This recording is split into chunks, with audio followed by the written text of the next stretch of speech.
Shri Harikrishna Heights येथे अत्यंत व्याजबी दरात 25 अमेनिटीज आणि प्रशस्त पार्किंग सह 2 आणि 3 BHK रेडी पोझिशन फ्लॅट्स उपलब्ध। बुकिंग साठी संपर्क पार्श्वनाथ प्रोजेक्ट 9090787833।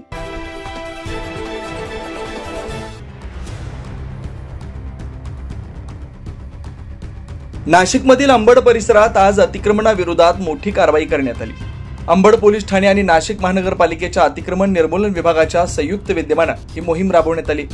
पाथर्डी फाटा ते जनता स्वीट या मार्गावर रस्त्याच्या कडेला अनधिकृतरित्या उभ्या करण्यात आलेल्या चायनीज गाड्या, खाद्यपदार्थ विक्रेत्यांच्या गाड्या तसेच वाईन शॉप समोरील अतिक्रमण मनपाने हटवलं। काही ठिकाणी पथारीवाल्यांनी केलेले तात्पुरते बांधकाम तसेच मद्यपींचे अड्डे बुलडोझरच्या साहाय्याने जमीनदोस्त करण्यात आले। या कारवाईमुळे परिसरातील नागरिकांनी सुटकेचा निश्वास सोडला। वाहतूक कोंडीतील अडथळेही मोठ्या प्रमाणात कमी झालेत। कारवाई दरम्यान कोणती अप्रिय घटना घडू नये म्हणून पोलिसांचा मोठा ताफा परिसरात तैनात करण्यात आला होता। सदरची कारवाई अंबड पोलीस ठाण्याचे वरिष्ठ पोलीस निरीक्षक जगवेंद्र सिंग राजपूत, नाशिक मनपाचे अतिक्रमण उपायुक्त नांदुर्डीकर आणि सिडको विभागीय अधिकारी जयश्री बैरागी यांच्या मार्गदर्शनाखाली पार पडली। अतिक्रमण विभाग प्रमुख निखिल तेजाळे यांच्यासह अधिकारी कर्मचारी उपस्थित होते।